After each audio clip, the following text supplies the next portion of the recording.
There's no wrong way to play a video game, but Rockstar definitely didn't expect you to play GTA 5 like this. Just using intended mechanics, it is possible to break the story of GTA 5, doing things that should not be possible. I have spent years finding the best examples to show you today.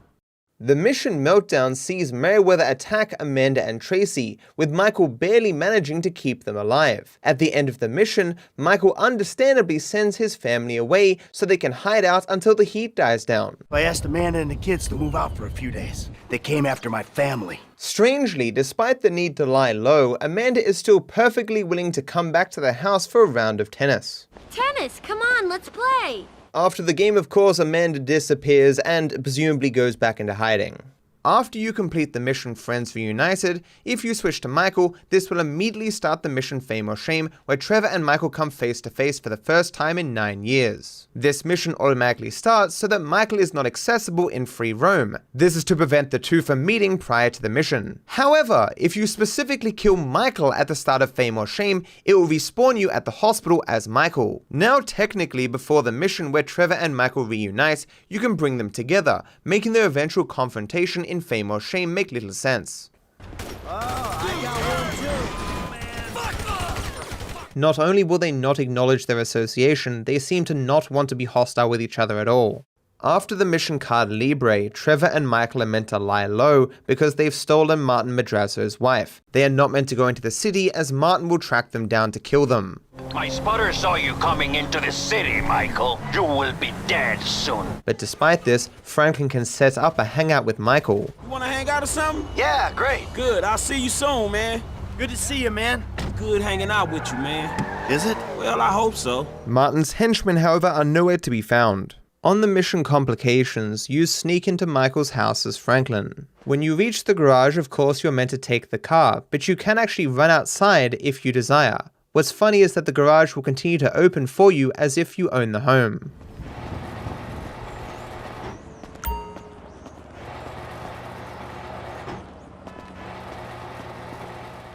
At the end of the mission Friends Reunited, Trevor gets to Los Santos, but he has yet to confront Michael or even meet Franklin. Despite having not met Franklin, if you use Franklin during the day to shoot rockets at Trevor's safe house, Trevor will text message Franklin asking him to stop. This of course makes no sense in the plot, for how could Trevor have Franklin's number?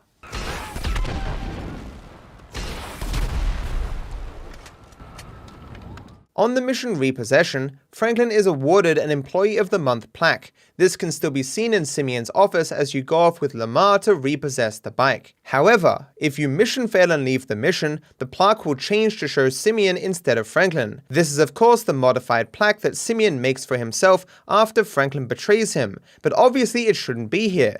Given that you have yet to even complete Repossession, Franklin hasn't betrayed Simeon. I guess Simeon had it made early, just on the off chance that Franklin betrayed him in the future. It wasn't easy picking a winner. The obvious approach to the big score requires you to drill a huge hole into the side of a bank. You'd think that this would take some time to repair, but in reality, before you even complete the mission, if you return to the area with Michael, you can see that it has already been filled as if nothing had ever happened.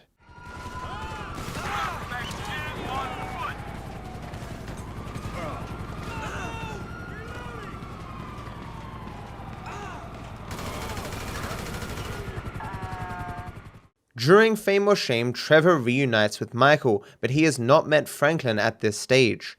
However, if you set up a hangout with Michael and the pair, they will act as if they know each other. Hey, Frank, let's do something. Yeah, all right. T, it's me. Yeah, I'm meeting up with Franklin. You want to hang out? Just love to, Mikey. Cool. Hey, man. Let's go! Ladies, let's go get our nails done. So what were you two like when y'all was kids? Well, Michael always was a bit of a pussy. Yeah, Trevor was always a lot of a psycho. This is fun. Enjoy yourself. I'll tell you, kid, whatever you take away from our time together, take away this. You both hate me. You both do. I see it now. Oh, man, no, we don't. Nobody hates you, man. That ain't true. It was good hanging out, gents. For real, man. See you soon. Just like old times, Mikey. On the mission friend request, Michael watches a live presentation where he then takes out the CEO. The illusion of it being live is shattered if you wait until nighttime before going to Michael's house to watch the presentation. Despite it being nighttime, the so-called live presentation will still be showing in the day. Oh! Oh, Jesus! Whoa! Whoa! As I'm sure most of you know, after you complete the first assassination mission, Franklin gets a new home. However, this does not occur until after you receive Lester's phone call, so it is possible to get inside Franklin's old home before the call can initiate. Hey, it's done. I know. Good work. All right, well, shit, let me know about the next thing. And we needed someone to live there for tax purposes, so some guys are moving your stuff in. Oh, shit! It's yours. Enjoy it. 3671 Wispy Mound Drive. Obviously, those guys are very good at their job. Now that Franklin is in here, he is locked in, unless of course he dies or you switch character. It is possible to do the mission long stretch very early in the game, but you can actually leave it until just before the Blitz play heist if you really want to. This means that it is possible to do it after Franklin has already moved out of the house with Aunt Denise, making the cutscene dialogue no longer make sense. I mean, what the hell going on here? Wait a minute, Franklin, what are you doing here? I live here. This half my house, too. So you say?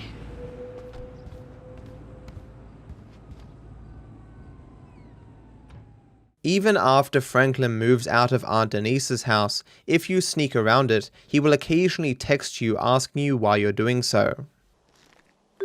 Additionally, if you fire rockets at this old safe house, Franklin will text you and respond as if he still lived there. During the jewel store heist, Michael and his crew break open a bunch of cases and steal a bunch of jewelry. At the end of the heist, once you've lost the cops, there is no fail condition for going back to the jewel store to see your handiwork. Finally arriving back at the jewel store, the alarms will still be going off, but the entire jewel store will be restored. The cases will now be bulletproofed and they'll be completely restocked and repaired. At the end of the mission Carta Libre, Trevor drives away with Michael and Patricia to go into hiding, and you are forced to switch to Franklin. However, if you use Franklin to return to your previous location, Trevor and Patricia will be gone, and Michael will be driving around by himself. Hey, man. Weird seeing you here. Can we go get a drink or something? I can't right now, dude. See you soon then, man. It is possible for Trevor and Michael to meet before you even complete Trevor's first mission. This is achieved by first going into the mission Mr. Phillips with autosave on, and skipping through the cutscene to get access to Trevor. You then go to the ammunition and buy something to trigger an autosave. Then by loading this autosave, the game takes you out of the mission and tries to put you into free mode as Trevor.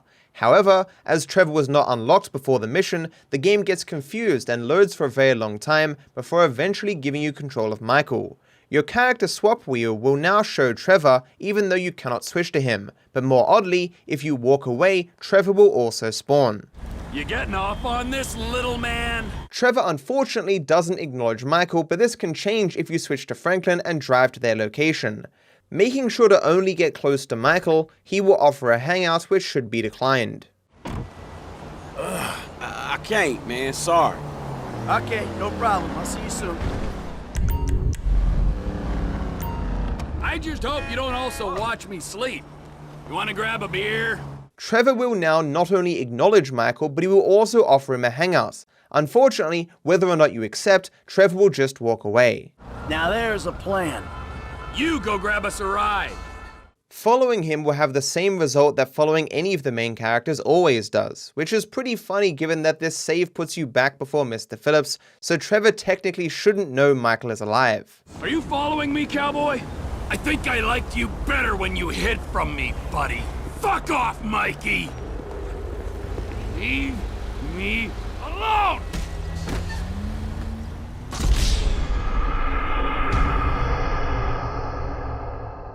The sub prep mission for the Merryweather heist ends with you dropping off the sub and then Floyd takes a car and drives away. However, after dropping off the sub, if you run a particular distance and then run back after the mission ends, you'll see that the sub has disappeared and Floyd has been replaced by a generic NPC. In older versions of the game, Michael's house was fully accessible to Franklin if you went there before they met. Rockstar has long since fixed this, but if you still go to his house during this period, you can occasionally find Tracy outside. She and Franklin will speak as if they know each other, despite that not being so at this point in the story. Why do you want to hang out with my dad? Hey, Tracy. Hey there, Tracy. Oh, hey, Tracy. Hey, Tracy. Hey, Tracy. It's me, Frank. During Prologue, Michael, Brad, and Trevor flee in a vehicle that creates tire marks in the snow. Later in the game, during Bury the Hatchet, when Michael goes back 9 years after the events of Prologue, these same marks can still be found.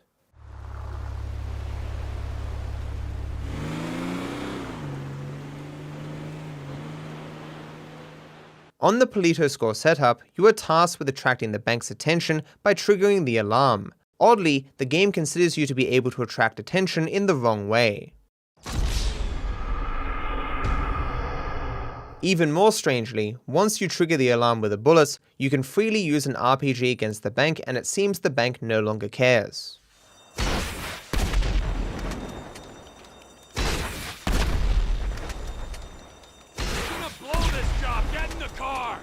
If you have seen any speedruns of GTA 5, you'd know that running in any direction during the final Prologue shootout will cause the shootout to end and the cutscene to play. One possible reason Rockstar did this is if you actually die during the shootout, Michael will stand up, which kinda gives away that he's still alive.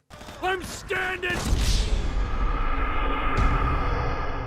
At the end of Monkey Business, Trevor tearfully lets Patricia go, while Martin shows clear fear of Trevor. It seems this fear extends to his guards, as they will not do anything hostile to Trevor, regardless of what he does. Why, oh, why weren't you drowned at birth? Oh, by the way, that's entirely your fault, you dumbass! On the mission Mr. Phillips, during a cutscene, Trevor apparently kills Johnny. Despite this, if you shoot him after the cutscene ends, you will get a kill confirmation effect, suggesting he wasn't dead at all. Although, this effect actually isn't present if you scare off Ashley before you shoot Johnny.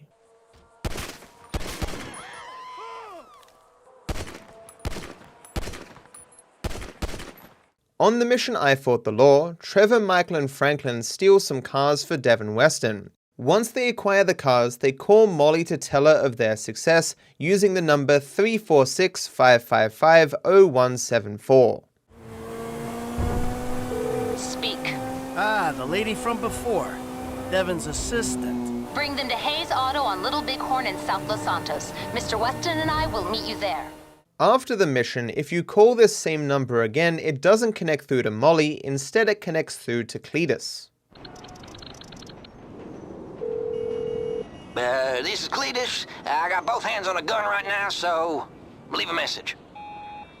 On the mission Marriage Counseling, Michael chases after a tennis coach and finds him hiding in Madrazo's home. It turns out that the tennis coach doesn't actually drive to this house, he is scripted to drive somewhere else, but when Michael loses him during normal gameplay, he is teleported to that location. Therefore, if we take a strange route up the hill, we never lose the coach, so we can find him chilling in a random driveway, a street away from where he is meant to be hiding according to the plot.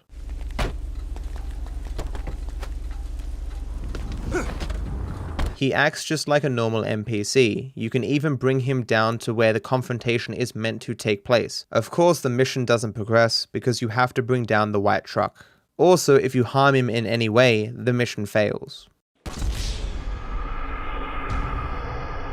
The tennis coach wasn't actually going to a random house, he was going back to his house, which is across the road from Madrazo's house. You can tell this is his house because of the various different tennis-related implements scattered around, and I don't know if it means anything, but there is some pornography out the back.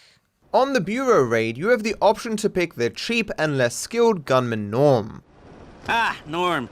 Came across as a bit of an idiot, but could be useful. Unfortunately, he dies during the raid and cannot be revived. Ah, shit, man, he's dead. Except, if you fail 3 times and skip over the scene where he dies, he actually survives to the end of the mission. This is clearly not intended because the game will get confused and call Norm Packy for the rest of the mission, playing the dialogue that occurs when everyone survives as a result of you picking the more skilled gunman. Alright, we all gotta change before we get there. At some point soon, an APB will go out looking for firemen. We cannot be playing dress up when that happens. We need to get to the right and towards this fire truck as soon as possible. We made it, didn't we? Whole crew's intact. Michael DeSanta, Franklin Clinton, Gustavo Moda, and Patrick McReary. When people are talking about the time guys went into the bureau and wiped their files, man, those will be the names, the rumors. This one will go down in the ages. When you are fleeing at the end of the jewel store heist and entering into the tunnel, it is traditionally daytime, but after you leave the tunnel it is afternoon.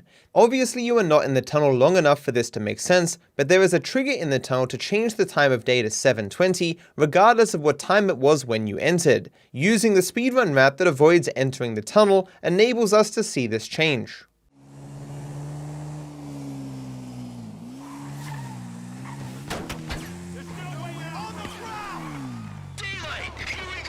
The mission Derailed does not remove characters from the area when the cutscene starts. This means that you can place characters within the scene that shouldn't be there. What went wrong with my life?